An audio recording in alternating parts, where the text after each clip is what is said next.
저를 일본에서 떠나게 만든 건 불친절이 아니었거든요. 오히려 너무 완벽한 친절이었어요. 아이스크림 가게 앞을 지나가는데 직원이 저를 보자마자 갑자기 환하게 웃었어요. 허리를 숙이고 손까지 모으고 진짜 세상에서 제일 반가운 사람을 만난 것처럼요. 저도 웃으면서 고개를 숙였죠. 그런데 제가 고개를 돌리는 순간 그 사람 얼굴에서 웃음이 바로 사라졌어요. 천천히 사라진 것도 아니고 전원 꺼진 것처럼 딱 꺼졌어요. 그때 제 머릿속에 처음 든 생각이 이거였었거든요. 아, 이 웃음은 나한테 준 거 아니구나.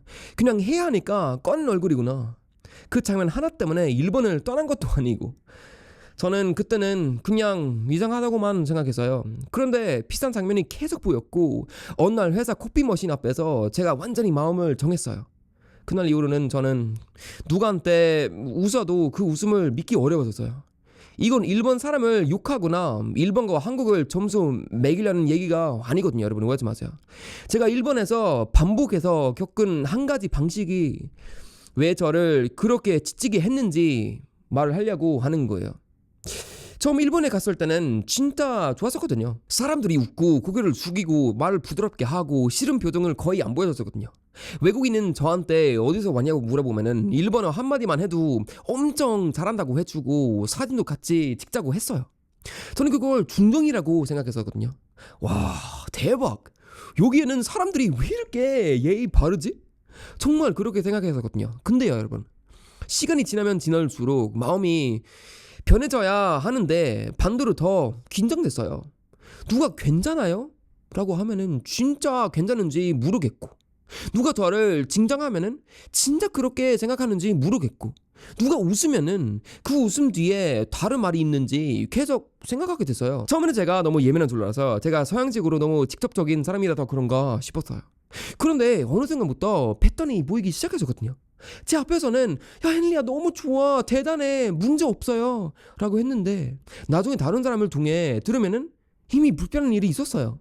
누군가는 제 행동이 싫었고, 누군가는 제가 예의를 지키지 않았다고 생각했고, 누군가는 이미 저와 거리를 두고 있었어요.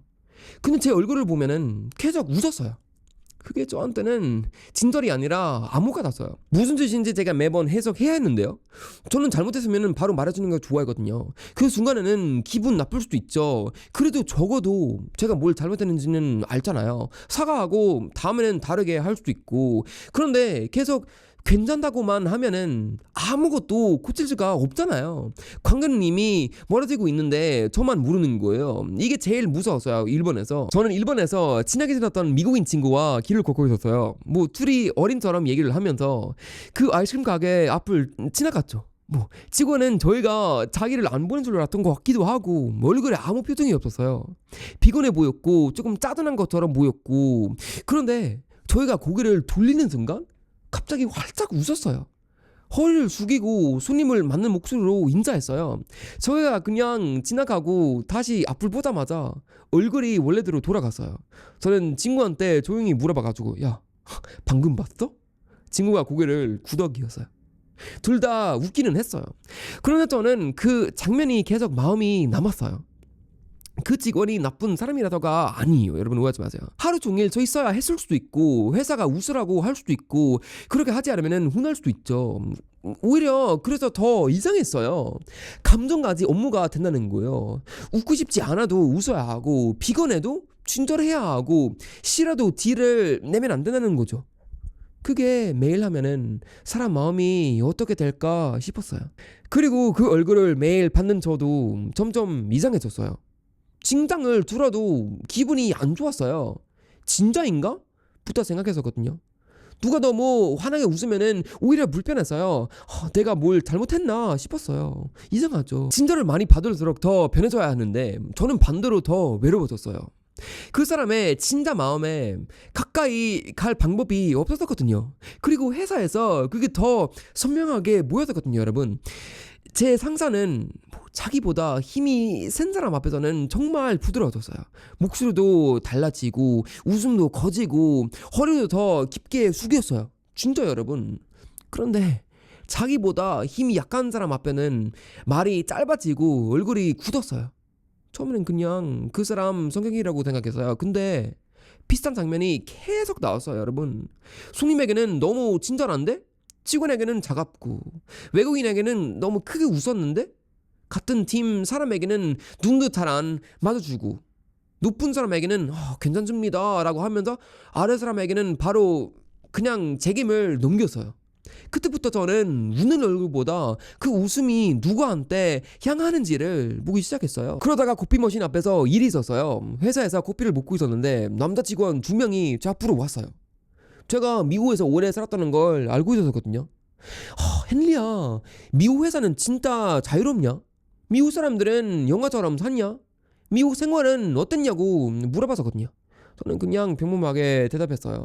그런데 두 사람 반응은 엄청 컸어요, 여러분. 진짜 막 일본 사람처럼 반응했어요. 막 술 맛은 막 딱 이런 식으로 계속 하고 있었는데 제가 무슨 대단한 말을 하는 것도 아닌데 계속 웃고 고개를 구덕이고 진짜요? 뭐 그런 식으로 계속 일본어도 하고 영어로도 하고 막 대단하네요 라고 했어요. 손동작도 크고 표정이 정말 빨갛어요. 저는 속으로 좀 부담스럽다고 생각했지만 그냥 웃었어요.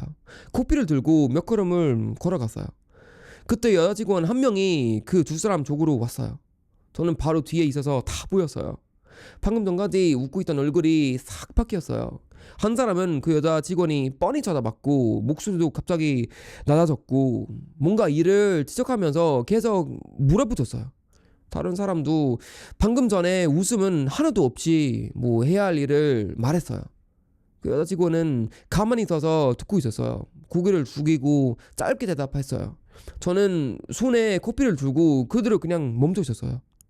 몇 주 전까지는 저한테 보였던 따뜻함이 완전히 사라졌어요. 그 순간에 제가 딱 느꼈어요. 이 사람들은 진단한 사람들이라서 나한테 진단한 게 아니구나.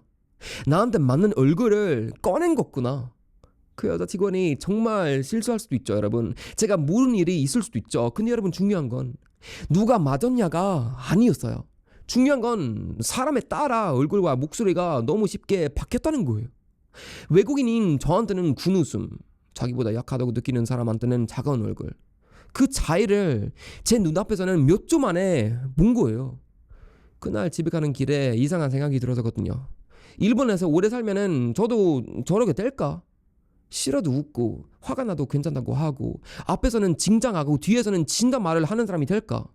그리고 그 생각이 제일 무서워서 여러분, 제가 일본 사람들은 반단해서 떠나고 싶었던 게 아니었어요. 여러분, 오해하지 마세요. 제가 그 방식 안에서 점점 저 자신을 잃을까봐 떠나고 싶었다는 거예요. 저도 이미 변하고 있었어요. 누가 웃으면은 의심했고 누가 징장하면은 이유를 찾았고 누가 괜찮다고 하면은 그 사람 표정을 다시 떠올렸어요. 집에 가서 대화를 묻기했어요. 그 말이 진짜 괜찮다는 뜻이었나? 아니면 그냥 대화하기 싫다는 뜻이었나? 사람을 만나는 게 여러분 대화가 아니라 시험처럼 느껴졌어요. 정답은 아무도 안 알려주는데 계속 눈치를 봐야 하는 시험이요.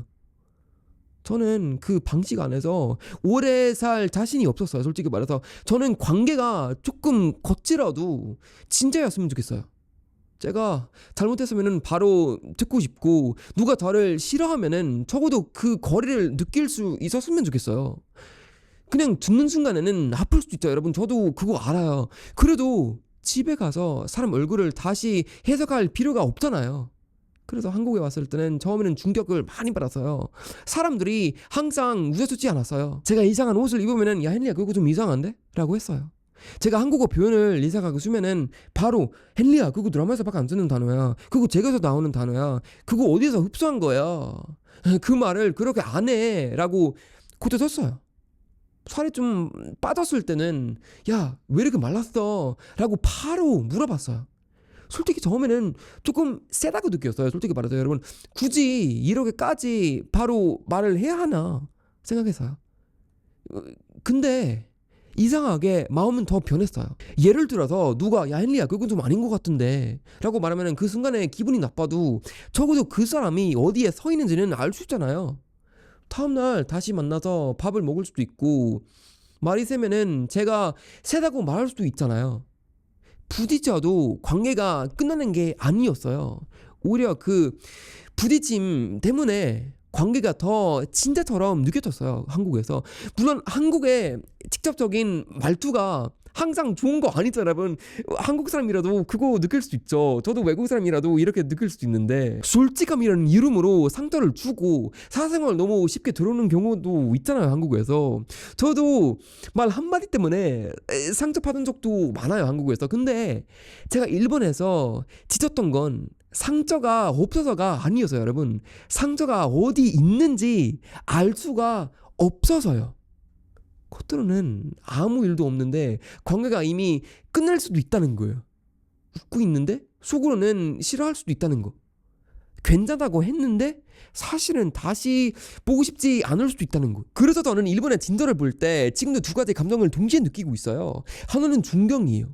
남에게 피해를 주지 않으려고 하고 손님을 끝까지 챙기고 공공장소에서는 감정을 함부로 쏟지 않으려고 하는 태도는 분명히 대단해요. 근데 다른 하나는 걱정이에요. 그 진도를 유지하려고 진짜 감정을 너무 오래 숨기면은 결국 누가 제일 힘들어질까요? 그 얼굴을 만들어야 하는 사람부터 지치는 거예요. 아이스크림 가게 직원도 아마 저를 싫어한 것도 아니었을 수도 있어요. 그냥 웃을 힘이 없을 수도 있죠. 그런데 손님을 보는 순간 웃어야 했어요. 저는 예전에 그 감정을 보고 그거 진짜 가짜다, 일본은 다 가짜다, 그런 식으로 생각했는데 지금은 좀 다르게 봐요. 그 사람도 자기 진짜 얼굴을 보여줄 수 없는 상황에 있을 수도 있죠. 그쵸, 여러분? 그래서 더 무서웠어요. 한 사람의 웃음이 가짜라서가 아니라 진짜 표정을 숨겨야만 예의 바른 사람이 되는 방식이 무서웠어요. 저는 무한 솔직함을 원하는 게 아니에요.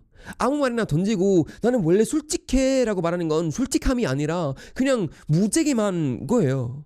제가 원하는 건 단순해요, 여러분. 불편하면 조심스럽게 불편하다고 말하고 잘못했으면 바로 고치고 싫어도 최소한 상대를 혼자 바보로 만들지 않은 그런 관계예요.